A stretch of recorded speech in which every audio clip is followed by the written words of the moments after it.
وہ تیسرے دن مردوں میں سے جی اٹھا۔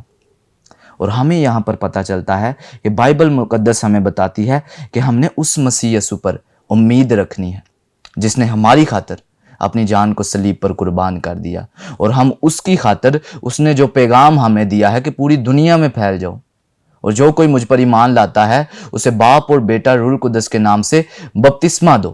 یعنی کہ ہم نے مسیح کی محبت میں جون سا ہے وہ چلنا ہے اور اس کے کام کو بڑھ چڑھ کے کرنا ہے۔ یعنی کہ ہم نے منادی کو جون سا ہے وہ اولین فرض دینا ہے اور بڑھ چڑھ کے منادی کو کرنا ہے۔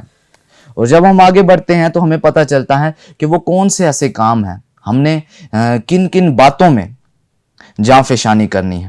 اور ان میں سے ہمیں پہلا پوائنٹ جون سا ملتا ہے، 4 پوائنٹ ہے ادھر میرے پاس۔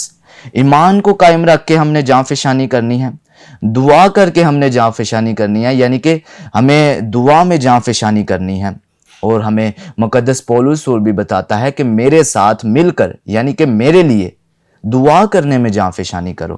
تیسرا پوائنٹ ہے میرے پاس، مشکلات کا سامنا کر کے ہم نے جاں فشانی کرنی ہے، اور چوتھا پوائنٹ ہے منادی کر کے جون سا ہے وہ ہم نے جاں فشانی کرنی ہے۔ تو جب ہم اپنے پہلے پوائنٹ پر غور کرتے ہیں، یعنی کہ ایمان کو قائم رکھ کے ہم کیسے جاں فشانی کر سکتے ہیں، تو آئیں میرے ساتھ حوالہ نکالیے، یہودا کا خط، اور اس کا ایک ہی باپ ہے، اس کے پہلے باپ میں سے ہم اس کی تیسری آیت مقدسہ کی تلاوت کریں گے۔ جی میں پڑھوں؟ جی تھینک یو۔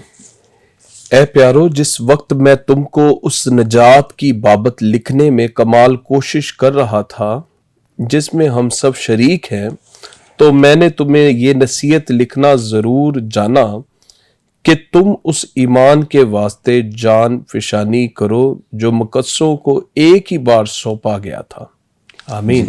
جی بھائی صاحب، جب ہم اس آیت کا بغور مطالعہ کرتے ہیں تو ہمیں یہاں پر بات ملتی ہے کہ ہم نے جاں فشانی کرنی ہے، یعنی ایمان میں۔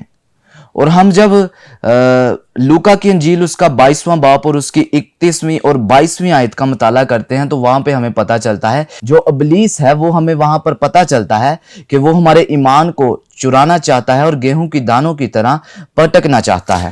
یہاں پر میں آپ سے ایک بات شیئر کرنا چاہوں گا ایمان کے بارے میں ہی۔ جب یسوع مسیح نے اپنے شاگردوں کو ڈائریکشن دی نا، جی تو شمعون سے کہتے ہیں، شمعون شیطان نے تم کو مجھ سے جی بالکل مانگ لیا تاکہ گیہوں کی طرح پھٹکے، پھر بھی میں نے تمہارے لیے دعا کی تاکہ آزمائش میں نہ پڑو اور تمہارا ایمان جاتا نہ رہے۔ اچھا، اب یہاں پر جو ایمان کے بارے میں ہے نا، جب شیطان آپ پر یا مجھ پر یا کسی بھی ایماندار پر حملہ کرتا ہے تو وہ بیسیکلی حملہ بندے پہ نہیں بلکہ اس کے ایمان پہ ہی ہوتا ہے۔ جی اور جب اس کے ایمان پہ ہوتا ہے تو وہ ایمان پہ حملہ کیوں کرتا ہے؟ کیونکہ بغیر ایمان کے خدا کو پسند آنا ناممکن ہے۔ وہ خدا کی پسندیدگی جو ہماری زندگی میں ایمان کی صورت میں ہے اس کو ختم کرنا چاہتا ہے۔ تو پالوس یہاں پہ یہی بتانا چاہتا ہے کہ اس کے لیے جانفشانی کرنی پڑے گی، اس کے لیے محنت کرنی پڑے گی، کیونکہ انسان کو اپنی خوبصورتی کو قائم رکھنے کے لیے کچھ چیزوں کی احتیاط اور کچھ چیزوں کی محنت کرنی پڑتی ہے۔ جی جی تو ابھی کیونکہ ہمارا وقت جا رہا ہے دوسری طرف، تو ناظرین ہمارے ساتھ جو خدا کے خادم موجود ہیں، خدا ان کو منظور ہوا تو ہم دوبارہ ایسی ایک نشست کریں گے جس پر اسی موضوع پر ہم طویل گفتگو کریں گے۔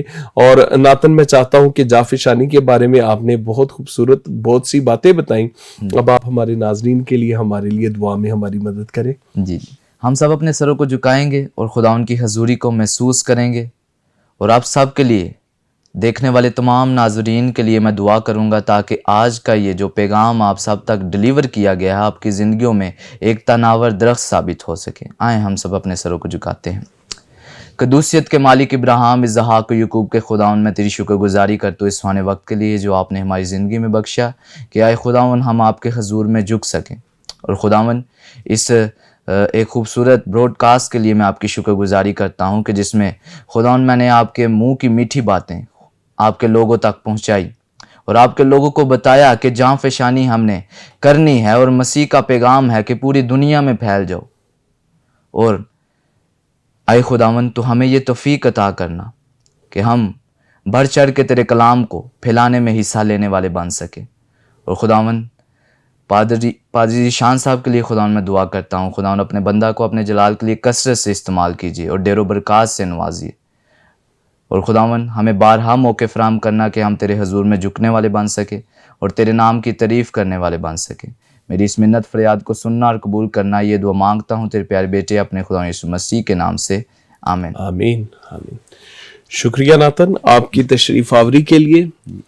تو ناظرین میں آپ کو یہ بتاتا چلا جاؤں کہ اس پروگرام کے اختتام پہ میں آپ کی یادداشت کو تازہ کروں گا. ہمارا جو ہوشنا ٹی وی چینل ہے اس کی ایپ بھی موجود ہے, آپ پلے اسٹور سے ڈاؤن لوڈ کر سکتے ہیں. اور نہ صرف ایپ موجود ہے بلکہ ہماری جو سکرین ہے اس کے نیچے کچھ نمبر چل رہے ہوتے ہیں.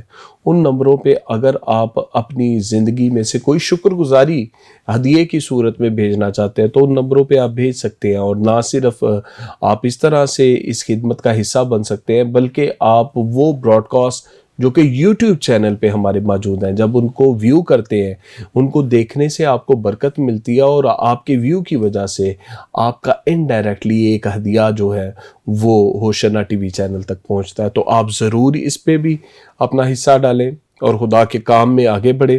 خداوند آپ کو برکت دے. ہم پھر اسی طرح کے ایک خوبصورت پروگرام کے ساتھ آپ کی خدمت میں پیش ہوں گے. خداوند آپ کے ساتھ.